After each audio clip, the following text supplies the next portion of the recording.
જય જલારામ, જય શ્રી કૃષ્ણ બધાને। આજે આપણે જુવારના મૂઠિયા બનાવશું અને ગુજરાતીઓના ઘરમાં અઠવાડિયે 15 દિવસે મૂઠિયા બનતા જ હોય છે કે જ્યારે એમ લાગે કે સાંજના જમવામાં આજે કાંઈ નથી બનાવું, શું બનાવું એમ, તો મૂઠિયા જરૂરથી બની જાય છે। તો અહીંયા મેં 1 વાટકી જુવારનો લોટ લીધો છે અને 2 ચમચી બેસન અને 2 ચમચી આપણે રવો એડ કરશું। આ મૂઠિયાને તમે બાળકોના ટિફિનમાં પણ બનાવીને આપી શકો છો, એકદમ હેલ્ધી મૂઠિયા છે। પછી તલ અને વરિયાળી એડ કરશું। વરિયાળી જરૂરથી એડ કરજો, એનાથી સરસ સુગંધ આવશે આપણા મૂઠિયામાં। મરચું, આદું મરચું નાખશું આપણે, અને છીણેલું ગાજર, છીણેલી દૂધી અને કોથમીરના પાન।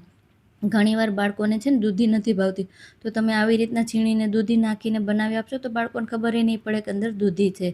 અને ઉપરથી લીંબુનો રસ એડ કરશું। પછી મીઠું, હળદર, લાલ મરચું અને ધાણા જીરું। મરચું તમારા ટેસ્ટ પ્રમાણે નાખજો, કારણ કે આપણે પહેલાં લીલી મરચી નાખી છે અને હવે લાલ મરચું નાખશું। અને ઉપરથી થોડું તેલ એડ કરશું અને બધા મસાલાને આપણે લોટમાં સરસ રીતે શાકભાજીને ને બધાને મિક્સ કરી લેશું। અને આમાં પાણીની બિલકુલ જરૂર નહીં પડે, કારણ કે દૂધી છે ને, એટલે દૂધી તમે જેમ જેમ લોટને મસળતા જશો ને ધીમે ધીમે, એમ એની અંદરથી એ પાણી છોડતી જશે, એટલે પાણીની બિલકુલ જરૂર નહીં પડે। જો તમને એવું લાગે કે મારે થોડો ઘણો પાણીની જરૂર છે, તો અંદર 1-2 ચમચી બાઇન્ડિંગ માટે દહીં નાખી દેજો, એનાથી પણ સરસ લોટ તમારો બંધાઈ જશે। અહીંયા તમે જોઈ શકો છો કે મારે પાણીની બિલકુલ જરૂર નથી પડી, અને ધીમે ધીમે તમે લોટને આવી રીતના મસળતા જશો એટલે સરસ આપણો લોટ બંધાઈ જશે, બિલકુલ પાણીની જરૂર નહીં પડે। અને અહીંયા આપણો લોટ મૂઠિયાનો બંધાઈ ગયો છે। તો આમાંથી મેં મીડિયમ સાઇઝના મૂઠિયા બનાવ્યા છે। તમને નાના મોટા જે રીતના ગમતા હોય એવી રીતના તમે બનાવી શકો છો। જોઈ શકો છો બનવામાં બિલકુલ ટાઈમ નથી લાગતો। જ્યારે તમને ઉતાવળ હોય ને એમ લાગે કે આજે કંઈક બનાવવું છે, ફટાફટ બની જાય એમ, તો એકવાર મૂઠિયા જુવારના જરૂરથી ટ્રાય કરજો।